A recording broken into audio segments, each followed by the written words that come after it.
विद्यार्थी भाइ बहिनीहरू सबैलाई नमस्कार, ओहायो गोजाइमास।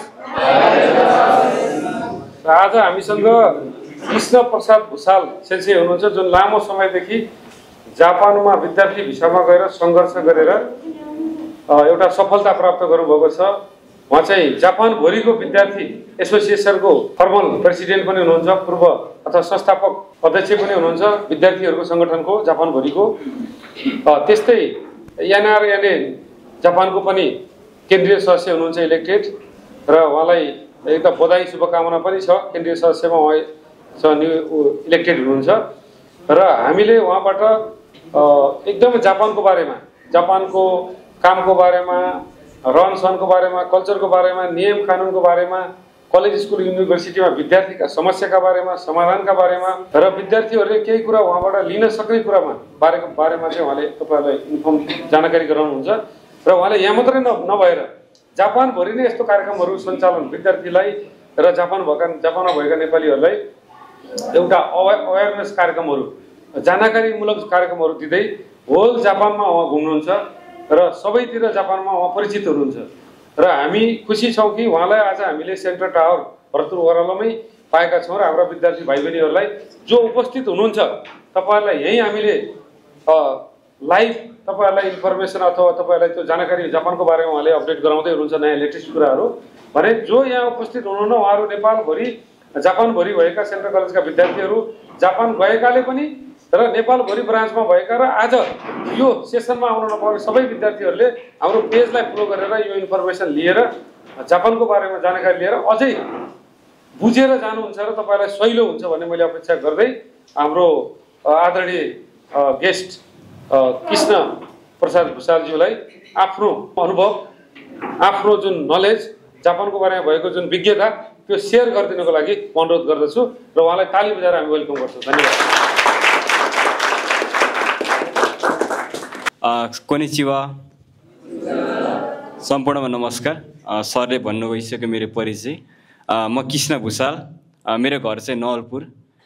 म पनि करिब 10 वर्ष पहिले तपाईँहरू जस्तै विद्यार्थी भिजामा जापान गएको थिएँ र त्यहाँ म करिब 6 वर्ष अध्ययन गरेँ र केही समय त्यहाँ काम गरेर मैले अहिले आफ्नै व्यवसाय सञ्चालन गरिरहेको छु र सेन्ट्रल कलेज भरतपुरसँग पनि विगत लामो समयदेखि मैले सहकार्य गर्दै आइरहेको छु र यो छोटो नेपाल बसाइमा एकपटक कलेजमा भिजिट गरौँ, तपाईँहरू कसरी अध्ययन गरिरहनु भएको छ भन्ने कुरा मैले पनि यहाँ बुझ्न पाउने र मैले आफूले पनि जापानमा बुझेका केही अनुभवहरू जसले तपाईँहरू भोलि जापान जाँदै गर्दाखेरि तपाईँहरूको बसाइ, तपाईँहरूको अध्ययन, तपाईँहरूलाई केही कुराहरू मैले जानकारी दिएँ त्यसमा अलिकति सहज आओस् भन्ने कुराहरू सेयर गर्न पनि म यहाँ उपस्थित भएको छु। सर्वप्रथम त मलाई यो अवसर जुटाइदिनु भएकोमा सेन्ट्रल कलेज परिवार र वाइबी सरलाई म विशेष धन्यवाद व्यक्त गर्न चाहन्छु। म विद्यार्थी समाज जापानको पूर्व अध्यक्ष, वर्तमान संरक्षक र म एनआरएनए जापान भन्ने हामी नेपालीहरूको साझा संस्था छ त्यसको पनि म निर्वाचित केन्द्रीय सदस्य हो। सबैभन्दा महत्त्वपूर्ण कुरा त हामी जापान के निमित्त जाँदैछौँ भन्ने कुरा हो। सबको आफ्नो सपना हुन्छ, आफ्नो लक्ष्य होला। मुख्य गरी हामी विद्यार्थी भिजामा जानु भनेकै अध्ययन गर्नकै निमित्त हो। त्यो सँगसँगै हामीले त्यहाँ गएर पार्ट टाइम जब पनि गर्छौँ, केही रकम फी तिर्छौँ, केही बचेको रकम हामी परिवारलाई पनि पठाउँछौँ र त्यस सँगसँगै हामीले भाषा अध्ययन गरिसकेपछि चाहिँ भविष्यको आफ्नो सपना पुरा गर्न कस्ता कस्ता सङ्घर्षहरू गर्नुपर्छ र त्यहाँ कस्ता कस्ता अवसरहरू पाइन्छ भन्ने विषयमा पनि मेरो आफ्नो यो 9-10 वर्षको अनुभव तपाईँहरू बिच सेयर गर्दछु। जापान किन जाने भन्ने सन्दर्भमा म सन्त भाइलाई सोध्न चाहिँ, भाइ तपाईँ किन जापान जान लाग्नु भएको? हजुर, मतलब पढे नि काम गर्दा नि यहाँको भन्दा त्यहाँ धेरै फरक छ नियम कानुन त्यही कारणले अहिले +2 सकेर जान लाग्नु भएको। वास्तवमै जापान एकदमै सुरक्षित छ। जापान बसाइ अन्य देशको तुलनामा प्राय जापानिजहरू बुद्धिस्ट हुन्छन्, एकदमै शान्ति रुचाउँछन् उनीहरू पनि। हाम्रो नेपालसँग करिब कल्चर पनि मिल्दोजुल्दो छ, एकदमै सहयोगी भावनाका हुन्छन् र एकदमै क्लिन पनि छ, सरसफाइ। अब हामीले यहाँ खाएको चाउचाउहरू त जहाँ पाए त्यहीँ फाल्छौँ होइन, प्याकेटहरू त्यहाँ केही पनि फाल्दैन, फोहोरहरू आफ्नै पकेटमा लगेर जहाँ फाल्ने हो त्यहाँ फाल्ने, एकदमै सरसफाइ पनि छ त्यहाँ है। अब त्यहाँ चाहिँ काम पढाइलाई पनि एकदमै अवसर राम्रो छ त्यहाँ र त्यहाँ प्रायः अलिकति विवाह कम गर्छन्, बच्चा बच्ची कम जन्माउँछन्। त्यसले गर्दा पनि त्यहाँ कामदारहरूको पनि अभाव छ। त्यसले गर्दा रोजगारको अवसरहरू पनि हामीले राम्रोसँग अध्ययन गऱ्यौँ भने रोजगारका अवसरहरू पनि त्यहाँ छन्। भोलि त्यहाँ गएर पिआर लिएर र त्यहीँको पासपोर्ट लिएरै बस्छु भन्ने हो भने पनि केही वर्ष अध्ययन, केही समय काम रोजगार गरिसकेपछि तपाईँहरूले त्यो अवसर पनि त्यहाँ पाउन सक्नुहुन्छ। ल त्यहाँ किन भाषाको महत्त्व छ भन्दा चाहिँ त्यहाँ इङ्ग्लिसभन्दा पनि जापानिज भाषा नै धेरै परेको हुन्छ होइन। त्यसले गर्दा पनि हामीले जापानिज भाषा चाहिँ अनिवार्य पढ्नुपर्ने हुन्छ। तपाईँहरूले बुझ्नु भएको छ होला। एप्लिकेसनमा जाने को हुनुहुन्छ? हात उठाउनुहोस् त। ल तपाईँहरूलाई बधाई छ, सायद इन्टरभ्यू पनि पास भइसक्नु भएको छ। तपाईँको डकुमेन्ट पनि अहिले इमिग्रेसनमा गइसकेको छ, अब रिजल्ट वेटिङमा हुनुहुन्छ।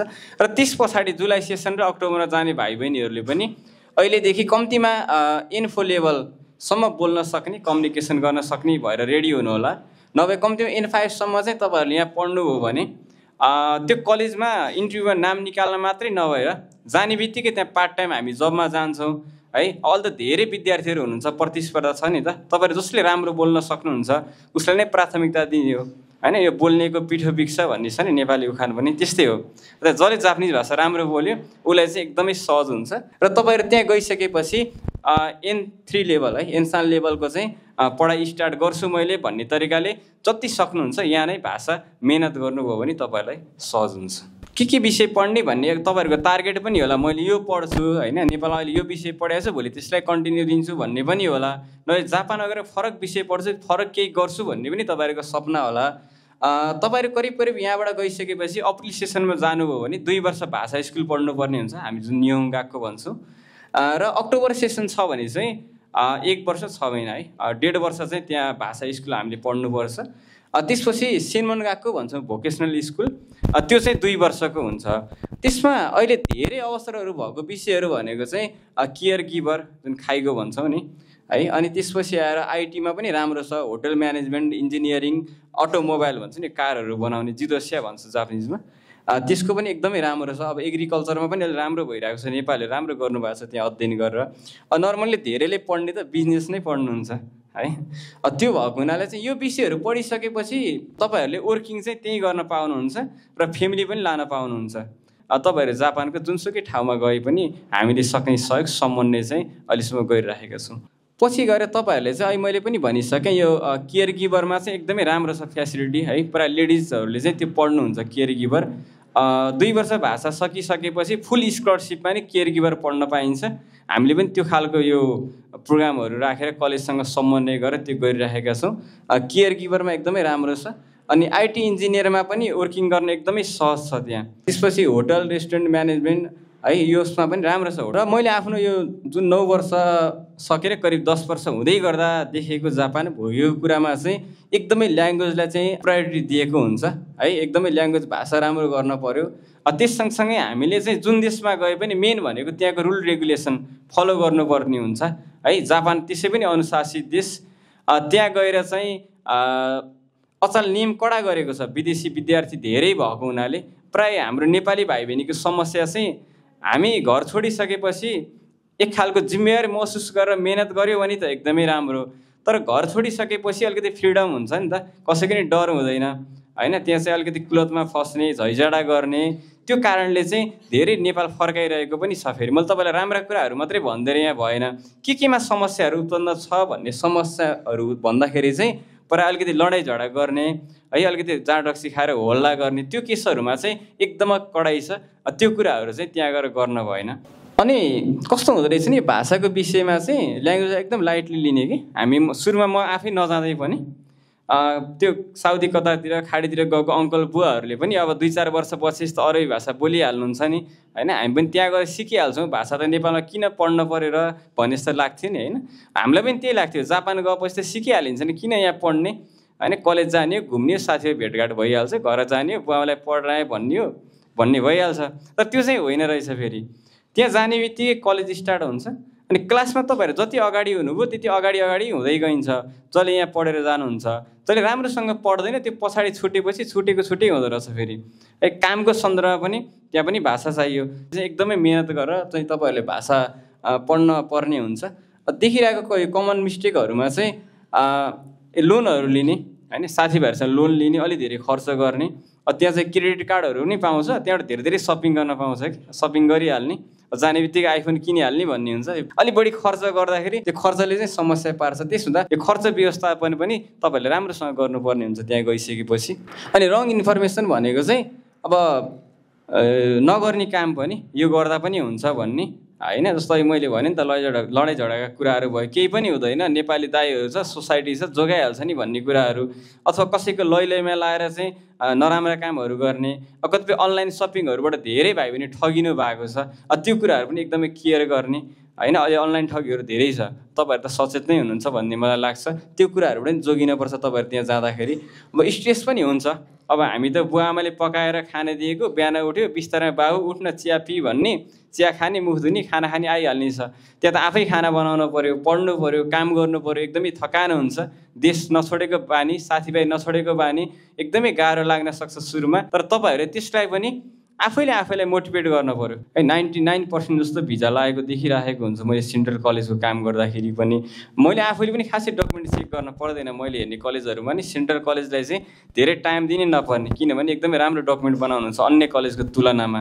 कतिपय कलेजको त मैले अस्ति 19 तारिक डकुमेन्ट बुझाउने लास्ट डेट थियो, त्यो दिनसम्म दिनभरि चेक गर्न पर्थ्यो त्यही कलेजमा र अन्य कलेजको सन्दर्भमा। यहाँको चाहिँ एकदमै राम्रो छ डकुमेन्टेसनको कुरा, भिजा आउने सम्भावना एकदमै हाई छ यहाँको चाहिँ। अनुशासित हुन पऱ्यो र प्लानिङ प्लस हार्ड वर्क, यो चारवटा कुरा चाहिँ एकदमै महत्त्वपूर्ण हुन्छ है। र हामी सोसाइटीका मान्छेहरू जुन एनआरएनए लगायत सङ्घ संस्थाहरू छौँ, हामीले राम्रो कुरालाई चाहिँ प्रोत्साहित गर्ने हो। मैले यति वर्षपछि यो गर्छु होइन, मैले यो भाषा पढ्छु, त्यसपछि सेनमन गएको भन्छ भोकेसनल स्कुल अथवा दाइ गएको युनिभर्सिटी पढिसकेपछि म चाहिँ यस्तो मान्छे बन्छु भनेर अहिलेदेखि प्लान गरेर अघि बढ्नु भने चाहिँ तपाईँहरू सक्सेस हुनुहुन्छ। त्यो चाहिँ एकदम हुनुपर्छ। हार्डवर्कको विषयमा त अब म आफू पनि भोगेँ, करिब 6 वर्ष विद्यार्थी भइरहँदाखेरि होइन, रातभरि काम, दिनभरि कलेज, त्यसपछि होमवर्क हुन्छ, सबै कुराहरू हुन्छ। गाह्रो चाहिँ हुन्छ 1-2 वर्ष, त्यसपछि चाहिँ तपाईँहरू दुःख नगरी सफलता पनि हुँदैन र अवसरहरू टन्नै हुन्छ। हामीले कतिपय अवसरहरू नखोजेर गुमाइराखेका हुन्छौँ। मैले पनि भाषा विद्यालयमा 1 वर्षपछि 30,000 को स्कलरसिप पाएको थिएँ। अनि त्यसपछि अलिकति पढाइतिर फोकस गरेँ र विश्वविद्यालय म पनि 3टामा नाम निकाल्न नसके तापनि 4वटासम्म इक्जाम दिएँ। त्यो बेला प्लेन चढ्दै कलेज खोज्न जान पर्थ्यो र 4औं पटकको युनिभर्सिटी म नातिकन लास्ट आवरसम्म मेहनत गरेँ र त्यहाँ मैले क्लासमा चाहिँ भाषा बोली बिग्रिहाल्छ फेरि। अब कोरियनहरू त काम गर्न नपर्ने, बुवामा धनी हुन्छ होइन, पढ्ने मात्रै उनीहरू त। अब जापानिजहरू त यसै आफ्नै भाषा भइहाल्यो। अनि हामी गएर 2 वर्ष भाषा पढेपछि विश्वविद्यालयमा जापानिजसँग एउटै किताब पढ्नु पर्थ्यो। यहाँ पढेको त्यो 12मा अर्थशास्त्र कार्ल मार्क्सको सिद्धान्त भन्ने त्यो जापानिजै पढ्नु पर्ने, फेरि इक्जाम पनि त्यही दिन पर्ने। तर पनि मैले त्यो विश्वविद्यालयमा कति पनि हतोत्साहित नभइकन राम्रोसँग मेहनत गरेर पढेर मैले 24 लाख रुपियाँ पुरस्कार पाएको थिएँ विश्वविद्यालय टप गरेर है। त्यसो भएको हुनाले चाहिँ असम्भव भन्ने कुराहरू केही पनि छैन। बिरामी पर्दा, गाह्रो साह्रो पर्दा, जस्तोसुकै समस्याहरू पर्यो भने पनि तपाईँहरू जापानको जुनसुकै ठाउँमा रहे तापनि सम्पर्क गर्न सक्नुहुन्छ। म एउटा नेपाली भएको नाताले तपाईँहरूलाई सक्ने सहयोग गर्छु भन्न चाहन्छु। र भविष्य एकदमै उज्जवल छ। तपाईँहरूको चाहिँ मेहनत चाहिँ गर्नुहोस्, आत्तिन चाहिँ हुँदैन है। 2 वर्ष भाषा पढ्नुहोस्, त्यसपछि 2 वर्ष भोकेसनल स्कुल पढ्नुहोस्। 4 वर्ष त बित्न समय लाग्दैन, फ्यामिली लान पाइन्छ, तपाईँहरू त्यतै चाहिँ सेटल हुनुहुन्छ, एक खालको राम्रो काम पाउनुहुन्छ, भविष्य उज्जवल छ। मुख्य कुरा चाहिँ भाषामा ध्यान दिनु भन्न चाहन्छु।